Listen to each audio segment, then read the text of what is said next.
illallah wahdahu la syarikalah wa asyhadu anna Muhammadan abduhu wa rasuluhu amma ba'du. Ikhwal Islam ma'azakumullah, para pemirsa dan pendengar Roja dimanapun Anda berada. Beberapa saat lagi kami akan hadirkan ke ruang dengar Anda dan ke layar kaca Anda kajian yang kami pancarluaskan dari Masjid Al-Barkah, Jalan Pahlawan, Kampung Tengah Cilengsi atau Komplek Radio Roja, yang mudah-mudahan kita bisa mengambil faedahnya. Dan kami mengucapkan selamat menyimak, semoga bermanfaat. Roja TV, saluran dakwah Al-Quran dan kajian Islam.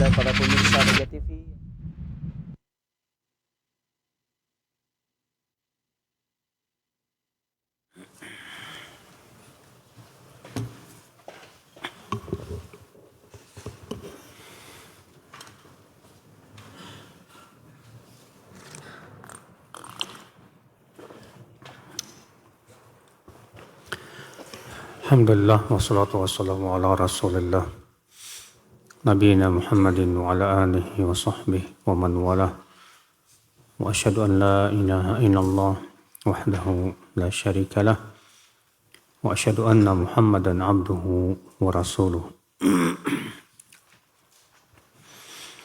Qala Allah ta'ala fi kitabihil karim, ya ayyuhalladzina amanu taqullaha haqqa tuqatih wa la tamutunna illa wa antum muslimun, amma ba'd.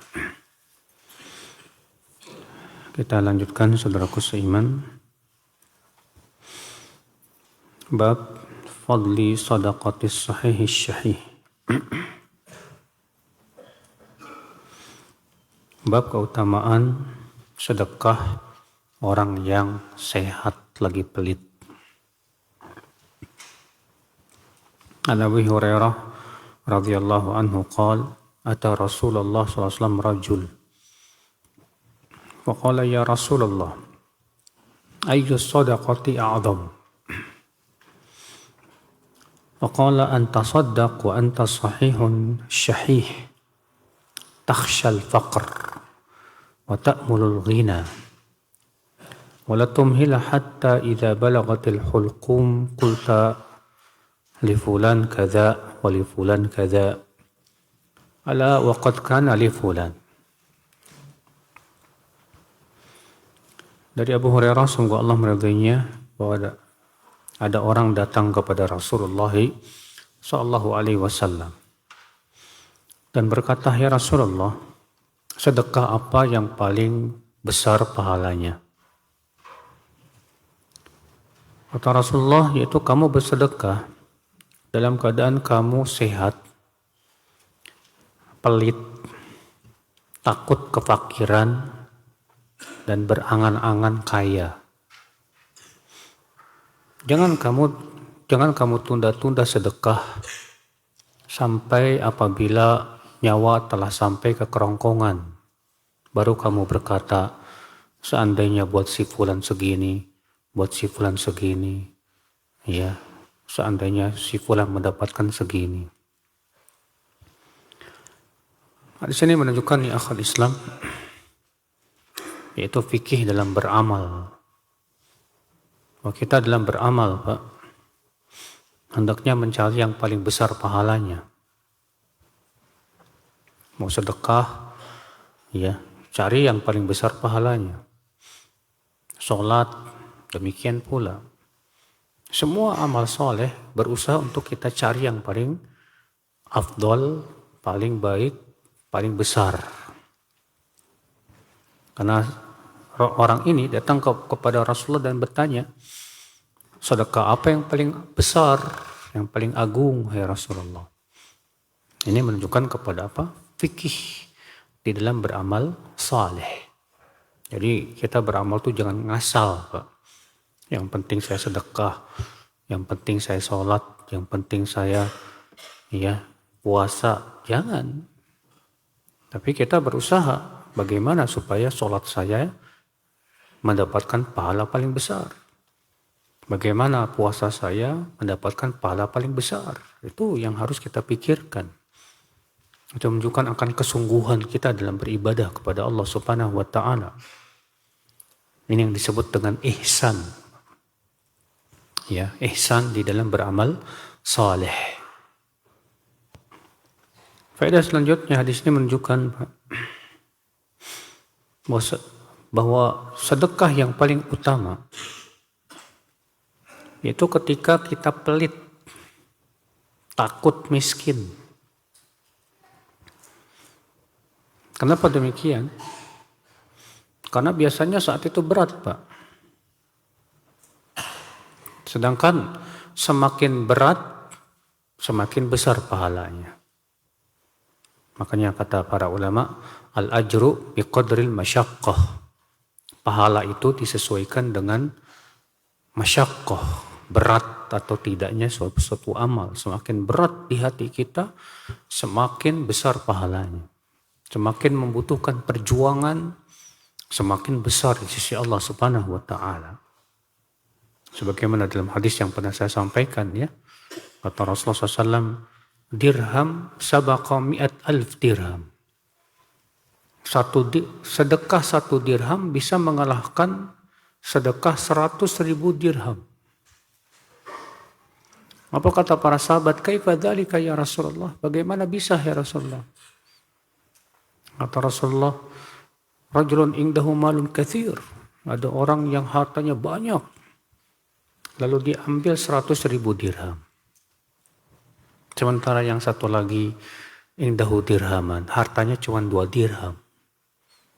Lalu diambil 1 dirham, disedekahkan. Iya. Artinya Pak, orang yang punya harta banyak, mungkin misalnya hartanya sampai ribuan dirham, atau bahkan ratusan ribu dirham, bagi dia untuk mengambil 100.000 dirham, kecil. Ya. Tapi ketika antum hartanya cuma 2 dirham, mikir. Disitulah kita sedang pelit-pelitnya biasanya, Pak. Makanya disebutkan dalam riwayat yang lain, afdalus shadaqah al-jahdul muqil.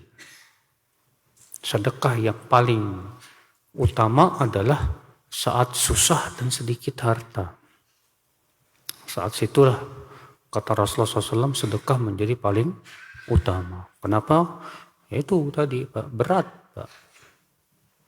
Iya. Di sini kita ambil faedah. Selanjutnya saudaraku seiman,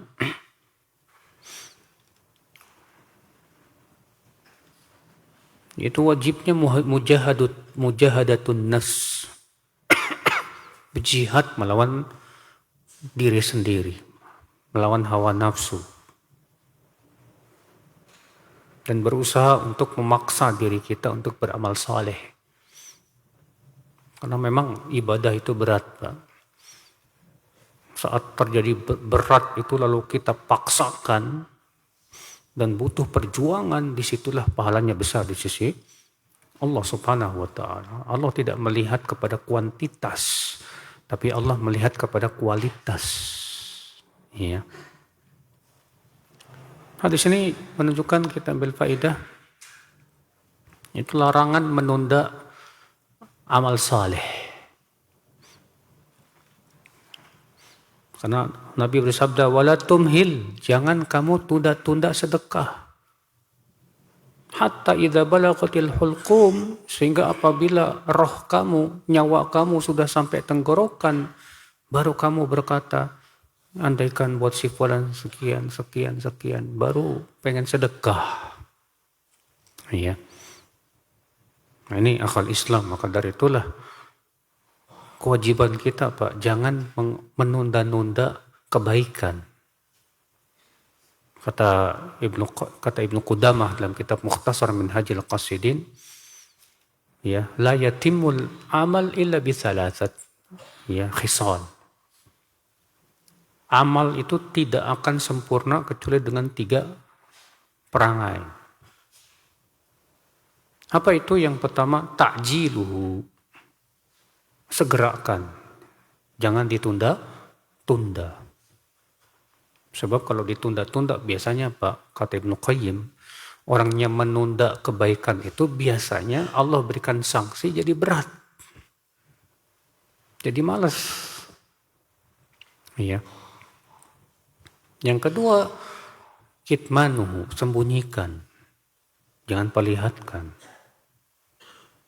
Yang ketiga istisgharuhu, yaitu menganggapnya sedikit, nggak banyak. Ikhwata Islam, saudaraku seiman, rahimani wa rahimakumullah jami'an. Ini ya akhi, kalau ada kesempatan kita beramal soleh, segera lakukan. Kata Al-Hasan Al-Basri, iyyak wa taswif, fa innaka fi yaumik wa lasta fi ghadik. Jauhi oleh kamu taswif. Taswif itu artinya apa? Menunda-nunda, nanti aja. Karena kamu sedang berada di hari ini, bukan hari esok. Kalau hari esok nggak ada, kamu tidak akan menyesal. Dan kalau hari esok masih ada, kamu bisa melakukan seperti hari ini. Bahkan lebih. Nah ini akhi. Jadi larangan menunda-nunda apa? Amal. Kata Ibnu Umar, "Idza asbahta fala tantadhiril masa, wa idza amsayta fala tantadhiris sabah. Wa khudh min sihhatika qabla maradik." Ya. Wa li hayatika qabla mautik. Apabila kamu berada di waktu pagi, jangan tunggu waktu sore. Apabila kamu di waktu sore, jangan tunggu waktu pagi. Ambil kesempatan sehatmu sebelum kamu sakit. Dan ambil kesempatan hidupmu sebelum kamu mati. Makanya musuh ya setiap penuntut ilmu, bahkan musuh setiap orang yang ingin surga itu tadi Pak, taswif, menunda-nunda amal Pak. Iya. Itu karena apa Pak? Setan tidak ingin kita beramal soleh. Dijadikan kita, besok juga ada waktu lah, saya bisa baca Quran. Besok entah kapan. Akhirnya mati duluan. Bab qabul sadaqah anil kasbi thayyib wa tarbiyatiha. Bab diterimanya sedekah dari usaha yang halal dan dikembangbiakan. An Abi Hurairah anna Rasulullah SAW qala la yatasaddaqu ahadun bitamratin min kasbin thayyib illa akhadhaha Allahu biyaminih fayurabbiha kama yurabbi ahadukum faluwahu aw qalusahu hatta takuna mithlal jabalil a'dham minal jabal aw a'dham.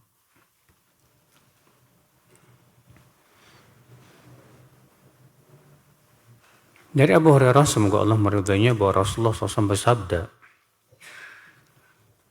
tidaklah seseorang sedekah dengan sebutir kurma dari usaha yang halal, kecuali Allah ambil dengan tangan kanannya.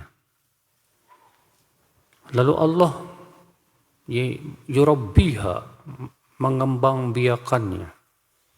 Sebagaimana salah seorang dari kalian memelihara faluwahu atau qalusahu, itu anak kuda, sehingga dikembangbiakan sampai seperti gunung, bahkan lebih besar dari gunung. Subhanallah. Di sini menunjukkan Pak, faedah yang pertama yaitu fadlus sedekah. Keutamaan apa? Sedekah. Dan bahwasanya sedekah itu pahalanya besar di sisi Allah.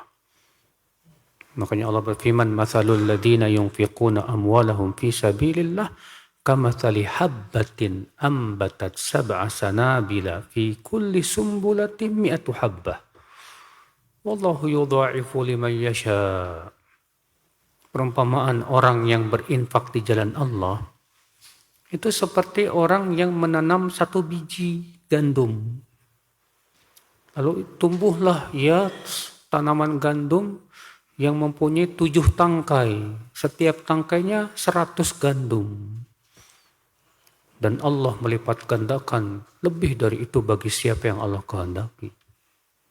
Nah, di sini lebih nih Pak. 1 butir kurma disedekahkan dari usaha halal.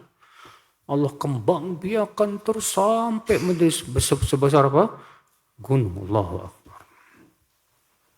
Maka dari itu ya akhi, berusaha kita untuk bisa mendapatkan keutamaan ini akhi. Hadis ini kita ambil faedah yang kedua akhi. Bahwa sedekah itu harus dari usaha yang halal. Adapun kalau sedekah dari usaha yang haram, itu tidak akan diterima oleh Allah. Antum nabung di bank ribawi misalnya, terus dapat bunga. Terus bunganya antum sedekahkan, dapat pahala nggak Pak? Ya enggak lah. Atau antum korupsi, terus duit korupsinya buat bangun masjid, dapat sedekah, dapat pahala? Enggak sama sekali. Uang haram itu tidak akan diterima oleh Allah Subhanahu wa taala. Faedah selanjutnya, itsbatu al-yamin lillah. Penetapan bahwa Allah punya tangan kanan. Penetapan bahwa Allah punya tangan kanan. Karena Allah punya dua tangan. Allah berfirman, bal yadahu mabsutatan. Justru dua tangan Allah terbuka. Dan dalam hadis disebutkan wakil tayadaihi yamin. Dan dua tangan Allah itu kanan. Kenapa? Karena Allah tidak boleh disifati dengan tangan kiri, Pak. Karena kiri itu identik dengan yang jelek-jelek. Sedangkan yang kanan itu identik dengan yang baik-baik. Ya. Faedah selanjutnya akhwal Islam yaitu tad'if al-ajr, yaitu pelipatan Allah melipat gandakan pahala. Yang disebutkan dalam hadis bahwa setiap amal Allah berikan pahala 10 sampai 700 kali lipat, bahkan lebih dari itu. Ada dua orang yang sedekah. Sama-sama bersedekah 100.000. Bisa nggak pahalanya beda, Pak? Bisa banget. Walaupun nilainya sama-sama 100.000. Tapi pahalanya di sisi Allah bisa berbeda. Apa yang menyebabkan perbedaan itu, Pak? Pertama, keikhlasannya. Yang satu ikhlasnya 100%. Lillahi ta'ala sudah. Yang satu ikhlasnya cuma 50%. 50-50 karena mengharapkan dunianya juga 50%. Akhirnya apa? Bisa jadi dia nggak dapat pahala. Ikhwatul Islam saudara-saudaraku seiman. Demikian pula yang mempengaruhi besar kecilnya pahala apalagi Pak. Iya. Tempatnya. Yang satu bersedekah di Mekah, yang satu bersedekahnya di Cilengsi. Ya beda. Kalau di Mekah sedekahnya lebih besar di sisi Allah Subhanahu wa taala. Amal soleh di sana dilipat gandakan oleh Allah Subhanahu wa taala. Iya. Demikian pula manfaatnya. 100.000 sama-sama 100.000. Tapi dia yang satu sedekahkan di tempat yang manfaatnya besar sekali.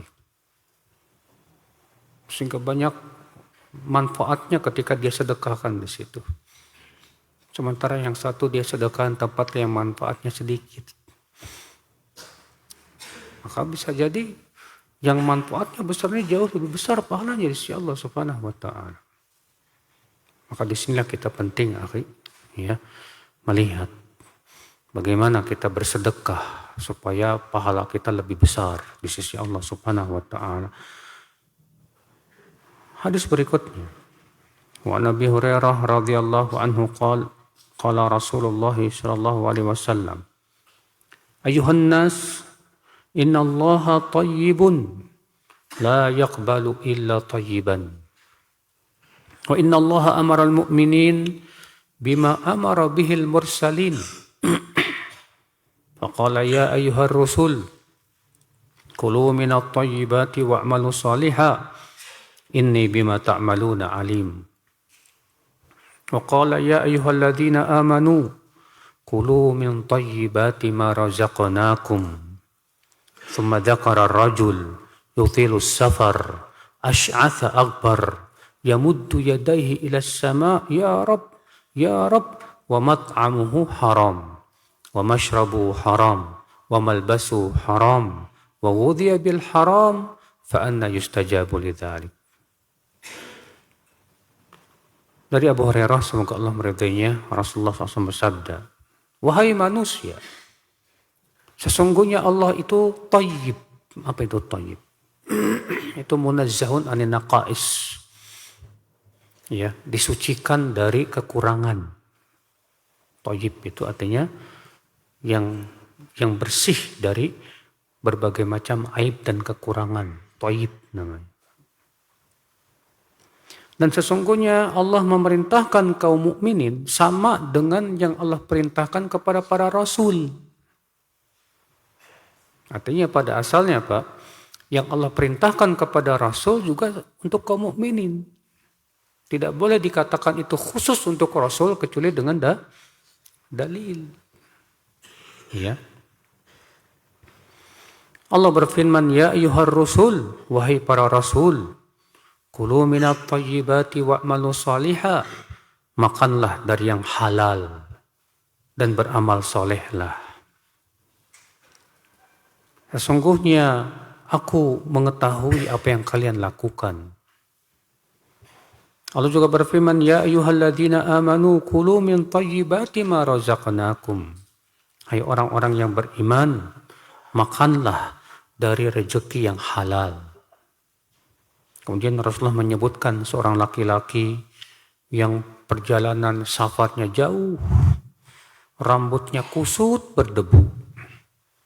Dia mengangkat dua tangannya ke langit seraya berkata, ya Rabb, ya Rabb. Tapi makanannya haram, minumannya haram, pakaiannya haram, diberi gizi dari yang haram. Bagaimana akan diijabah doanya, kata Rasulullah SAW. Dari hadis ini, akhi, kita ambil faidah. Di antara nama Allah, sekaligus sifat Allah, yaitu Thayyib. Bahwa Allah itu disifati dengan apa? Thayyib. Apa itu Thayyib? Yaitu yang disucikan dari berbagai macam kekurangan dan aib. Karena Allah tidak ada kekurangannya, tidak ada aibnya. Sifat Allah sempurna. Ya. Ikhwatul Islam, saudaraku seiman. Faedah yang kedua, akhi, hadis ini menunjukkan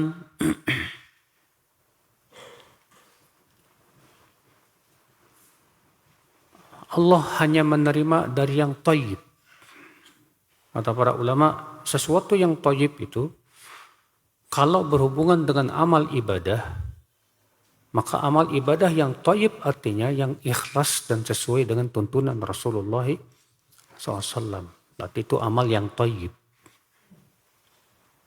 Kalau amal yang gak ikhlas, gak thayyib, Pak. Ikhlas tapi tidak sesuai dengan tuntunan Rasul, juga gak thayyib. Disebut amal itu thayyib kalau ikhlas dan sesuai dengan tuntunan Rasulullah Sallallahu Alaihi Wasallam. Rezeki yang thayyib seperti apa? Rezeki yang halal. Ya. Bukan cuma halal, tapi juga bermanfaat. Kadang ada makanan halal sih ya, tapi kalau kita makan buat tubuh kita nggak ada manfaatnya, apa manfaatnya? Ya, secara kesehatan juga nggak ada manfaatnya, bahkan terkadang ada mudaratnya. Berarti yang seperti ini kurang thayyib. Ya, ikhwatul Islam, saudaraku seiman. Makanya biasakan makan tuh Pak, jangan cuma enaknya doang Pak. Biasakan makan tuh sehat juga. Itu yang terpenting, karena itu yang thayyib gitu loh Pak. Kalau kita kan maunya yang enak. Tiap hari gorengan, apa. Makanya apa, kolesterol. asam urat lah, diabetes lah. Jadinya nggak toib. Ya. Ikhwatul Islam secara seiman. Nah, di sini kita ambil faedah, Pak, bahwa dalam syariat tidak ada bedanya antara Rasul dengan kaum mukminin. Mereka semua sama-sama diperintahkan untuk menjalankan syariat. Dan ini bantahan terhadap kaum tasawuf. Karena orang tasawuf itu, Pak, membedakan orang yang sampai derajat ma'rifat dengan orang yang cuma syariat katanya. Ya, mereka mengatakan tingkatan agama itu ada dua. Tingkatan syariat. Siapa itu? Itu yang wajib melaksanakan syariat. Sholat, zakat, puasa. Nah ini kata mereka tingkatan rendah ini. Ada lagi tingkatan ma'rifat. Kalau mereka sudah sampai derajat ma'rifat, nggak perlu syariat. Karena menurut orang sufi, ya, orang yang sudah sampai derajat ma'rifat, hakikat itu, wali itu, dia tidak perlu lagi terikat oleh syariat para nabi. Karena makanya mereka punya keyakinan, Pak, wali itu lebih tinggi daripada nabi dan rasul. Ini musibah. Ikhwatul Islam saudaraku seiman. Kita katakan, mana yang lebih tinggi, Rasulullah SAW atau wali yang kamu anggap itu? Kalau dia berani mengatakan wali saya lebih tinggi dari Rasul, bisa kafir, Pak, murtad dari agama Islam. Kenapa? Karena semua ulama sepakat, ijma seluruhnya, bahwa manusia terbaik adalah Rasulullah Sallallahu Alaihi Wasallam. Tidak ada yang lebih baik dari Rasulullah SAW. Siapa yang punya keyakinan bahwa ada seseorang yang lebih baik dari Rasulullah SAW, seorang ada wali misalnya lebih baik dari Rasul, ini dia sedang menyelisih ijma para ulama dan mengingkari dalil-dalil yang sangat jelas dan tegas. Ya. Kita katakan Rasul aja wajib menjalankan syariat. Rasul aja diperintahkan oleh Allah untuk makan yang halal, menjauhi maksiat. Sementara kalian mengklaim orang yang sudah sampai derajat makrifat gak butuh syariat. Akhirnya apa? Zina boleh, makan arak boleh, gak masalah sudah. Fala haula wala quwata illa billah. Makanya kata para ulama, orang yang sudah sampai derajat hakikatnya hakikat kufur. Ya. Jadi zindik. Ikhwatul Islam saudaraku seiman rahimani wa rahimakumullah jami'an. Maka dari itu ya akhi, dalam ilmu usul fikih disebutkan bahwa tidak boleh mengklaim sesuatu itu khusus untuk Rasul kecuali dengan dalil. Karena pada asalnya syariat itu sama, wajib dilaksanakan oleh semuanya, baik Rasul maupun kaum mukminin. Kecuali kalau ada dalil bahwa itu khusus untuk Rasulullah SAW. Seperti Rasulullah SAW dibolehkan menikah lebih dari 4. Itu khusus untuk Rasul. Adapun kaum mukminin paling banyak berapa? Hanya 4, nggak boleh lebih. Ikhwatul Islam saudaraku seiman. Dari sini kita ambil faedah, Pak. Bahaya makanan yang haram. Bahwa di antara sebab doa seseorang nggak diijabah, nggak didengar sama Allah, akibat makanan yang haram.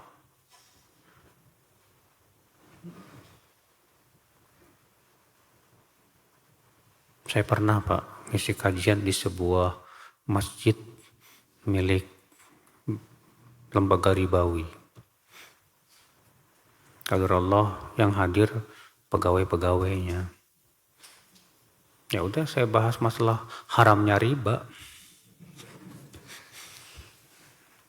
Terus pas cara sesi tanya jawab, dia bilang, Pak Ustadz tadi menyampaikan bahwa Di antara sebab doa tidak diijabah adalah makanan yang haram. Dan Pak Ustadz tadi mengatakan bahwa orang yang kerja di lembaga yang haram itu gajinya haram. Saya di sini sebagai manajer Pak Ustadz katanya. Beberapa waktu lalu saya berdoa sama Allah, ternyata Allah ijabah Pak Ustadz. Terus gimana itu? Sementara kata Pak Ustadz katanya, ya, di antara sebab tidak didengarnya doa makanan yang haram. Terus dia bilang beberapa waktu yang lalu saya berdoa, Allah masih ijabah doa saya. Saya bilang, Pak, tolong siap-siap dengerin jawabannya ya Pak ya. Itu istidraj dari Allah Pak. Saya bilang. Tidak setiap yang diijabah doanya itu menunjukkan Allah senang sama dia. Buktinya dulu iblis juga berdoa diijabah. Ya tidak? Iblis berdoa, anzirni ila yaumi yub'atsun, ila yaumi yub'atsun. Ya Allah, panjangkan umurku sampai hari kiamat. Allah ijabah? Allah ijabah. Fa innaka minal munzirin. Engkau ya dipanjangkan umurmu sampai hari kiamat. Apakah berarti Allah cinta sama iblis? Tidak sama sekali. Saya bawakan hadis, idza ra'aitallaha a'ta lil 'abdi ma ahabba minad dunya wa huwa muqimun ala ma'siyatih fa inna ma huwa istidraj. Apabila Allah, kalau kamu melihat Allah memberi kepada seorang hamba apa yang dia minta dari kehidupan dunia, sementara ia terus berbuat maksiat, itu istidraj. Ya, apa yang terjadi? Diem aja dia. Saya jadi kasihan. Tapi gimana lagi, harus disampaikan. Ya kota Islam sadaqah seiman rahimani rahimakumullah jami'an. Nah, di sini kita ambil faedah Pak. Ana min asbabi ijabati du'a tulus safar. Di antara sebab ijabah doa diijabah yaitu panjangnya safar. Demikian pula hayat asy'ad akbar. Karena di sini Rasulullah menyebutkan keadaannya 3. Panjang safarnya, rambutnya kusut berdebu, sudah begitu dia menengadahkan tangan ke langit. Ini 3 sebab doa itu dijabah. Biasanya kalau 3 ini terkumpul, pasti dijabah sama Allah. Iya. Tapi masalahnya ada penghalangnya ini, Pak. Makanya kalau kita berdoa sama Allah, terus kok kita belum melihat doa kita belum diijabah, coba introspeksi diri. Ada enggak hal yang membuat doa kita terhalang? Karena sesuatu yang membuat doa kita tidak diijabah itu ada 3 atau 4. Yang pertama, makanan atau minuman yang haram. Yang kedua, tergesa-gesa minta diijabah. Kata Rasulullah SAW, yustajabu li ahadikum malam ya'jal. Doa seseorang kalian itu pasti diijabah selama dia tidak tergesa-gesa minta dikabulkan. Ya. Yang ketiga, orang yang hatinya lalai saat berdoa. Demikian dalam hadis bahwa Allah tidak akan mendengar doa orang yang saat berdoanya itu qalbuhu lahin, hatinya itu lalai. Antum berdoa pikirannya ke pasar. Antum berdoa tapi mikirnya entah kemana. Maka yang seperti ini nggak diterima sama Allah doanya. Yang keempat, tidak lagi mau mengingkari kemungkaran. Ketika sudah tidak mengingkari kemungkaran, lalu datang adab Allah, saat itulah doa kita tidak akan didengar oleh Allah Subhanahu wa taala. Kata Rasulullah, la ta'murunna bil ma'ruf wa la tanhaunna 'anil munkar. Ya.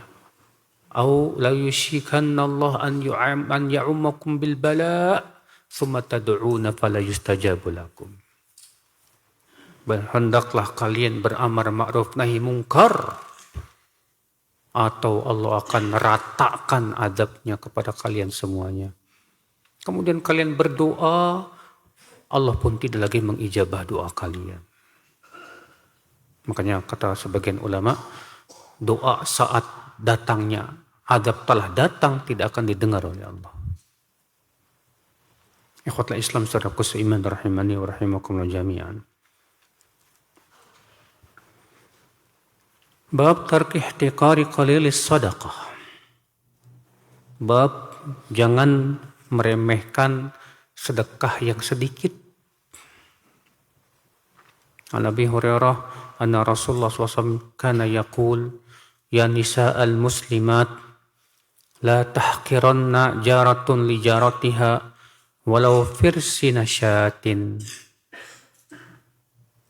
Dari Abu Hurairah, semoga Allah meridainya, bahwa Rasulullah SAW bersabda, wahai para wanita kaum muslimat, janganlah seorang tetangga menganggap remeh hadiah kepada tetangganya, walaupun itu hadiah itu berupa apa? Kaki kambing. Svirsin itu kuku kambing itu kan, bagian kukunya itu, walaupun cuma begitu. Subhanallah. Hadis ini akhi menunjukkan yaitu larangan menganggap remeh sedekah sekecil apapun. Bahkan jangan menganggap remeh segala macam kebaikan sekecil apapun, bukan hanya sebatas sedekah. Makanya kata Rasulullah SAW, ittaqun nar walau bisyikki tamrah. Takutlah kalian dari api neraka, walaupun dengan sedekah setengahnya kurma. Siapa di antara antum yang pernah sedekah dengan setengah kurma? Gak ada. Kalau ada orang minta-minta antum kasih kurma. Iya, Masya Allah. Tapi subhanallah kata Rasulullah, jangan dianggap remeh itu. Walaupun kecil sedikit itu. Kenapa Rasulullah SAW melarang kita untuk jangan menganggap remeh, Pak? Karena bisa jadi gara-gara amal yang remeh ini sebab kita masuk surga. Bisa jadi. Sebagaimana dalam hadis, ra'aitu hina usriya bi rajulan yataqallabu fil jannah. Aku ketika Isra Mi'raj melihat seorang laki-laki yang mondar-mandir di surga hanya karena gara-gara dia menyingkirkan ranting dari jalan. Hanya karena itu dia masuk surga. Subhanallah. Makanya akhi, amalan kebaikan yang kecil jangan diremehkan. Bisa jadi gara-gara itu kita masuk surga. Sebagaimana halnya dosa yang sekecil apapun jangan diremehkan. Karena bisa jadi gara-gara dosa yang kecil itu kita masuk neraka. Kita tidak tahu. Makanya akhi, menganggap remeh kebaikan gak boleh. Menganggap remeh dosa pun gak boleh. Dan menganggap remeh itu memang pintunya setan. Sebagaimana dalam hadis kata Rasulullah SAW, inna syaitan qad aisa an yu'bad bi ardikum walakin radiyalakum mimma tahqiruna min a'malikum. Kata Rasulullah SAW, setan itu sudah merasa putus asa untuk disembah di negeri kalian itu. Tapi setan ridho terhadap apa yang kalian anggap remeh dari perbuatan kalian. Orang yang menganggap remeh amal, tandanya Bapak, dia akan tinggalkan tuh amal. Cuma sunnah ini kok. Makanya apa? Dia nggak beramal. Orang yang menganggap remeh dosa, tandanya dia akan melakukannya tuh Pak. Cuma dosa kecil ini kok, nanti gampang kan. Saya sholat juga digugurin sama Allah. Iya. akhirnya menganggap remeh, Pak. Akhirnya dia jatuh kepada perbuatan itu. Na'udzubillah. Nas'alullah salamata wal afiyah. Ikhwatal Islam saudaraku seiman. Hadis ini menunjukkan, Pak, bahwa tetangga itu hendaknya saling memberikan hadiah. Karena kata Rasulullah, wahai para wanita muslimat, janganlah tetangga meremehkan hadiah buat tetangganya. Jadi kalau kita bertetangga, usahakan Pak, kasih hadiah. Antum masak kuah, banyakin kuahnya, kata Rasulullah. Kasih tetangga. Jangan sampai tetangga cuma nyium baunya yang enak.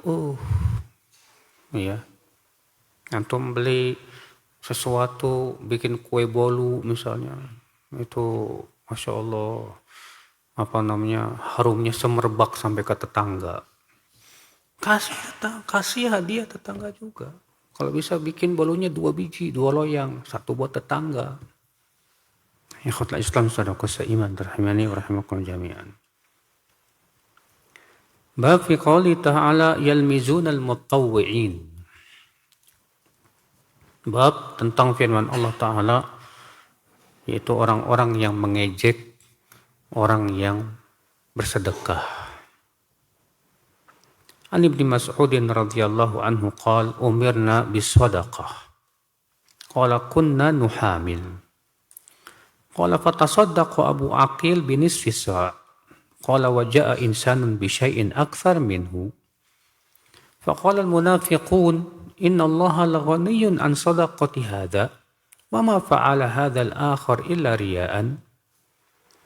فنزلت الذين يلمزون المتطوعين من المؤمنين في الصدقات والذين لا يجدون إلا جهدهم فيسخرون منهم سخر الله منهم ولهم عذاب أليم.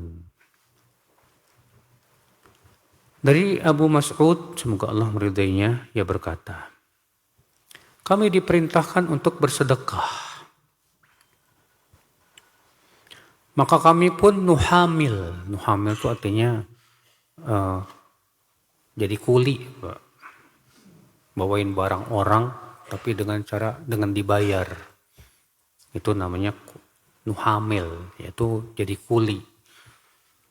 Artinya para sahabat, Pak, saking pengennya sedekah, akhirnya mereka pergi ke pasar untuk jadi apa? Kuli. Setelah dikasih upah, langsung disedekahkan, Masya Allah. Lalu Abu Aqil datang bersedekah dengan setengah sa'. Setengah sa' itu 2 mud. Ya, 1 sa' 4 mud. 1 mudnya segini. Ya. Lalu datang orang lain membawa yang lebih banyak dari itu. Apa kata orang munafik ketika melihat Abu Amir sedekahnya cuma setengah sa'? Allah nggak butuh sama ini. Ketika melihat yang lebih banyak, apa kata orang munafik? Ini riya ini. Iya. Maka Allah turunkan ayatnya tentang orang munafik itu. Alladzina yalmizunal mutawwi'ina minal mu'minina fis shadaqat. Itu orang-orang yang mengejek, orang-orang yang berusaha untuk bersedekah sunnah. Ya, walladzina la yajiduna illa juhdahum, dan mengejek orang-orang yang tidak mendapatkan kecuali kemampuan mereka saja. Fayaskharuna minhum, lalu mereka mengejek, ya, memperolok. Sakhirallahu minhum, dan Allah pasti memperolok mereka. Dan bagi mereka adab yang pedih. Ikhwatul Islam saudaraku seiman, sudah masuk isya. Baik, hadis ini insyaallah kita jelaskan pada pertemuan yang akan datang.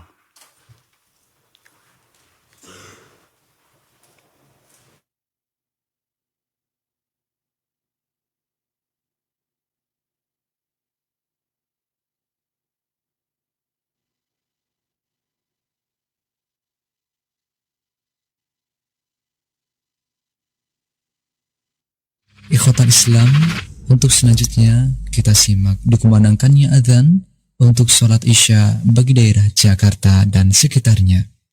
Allah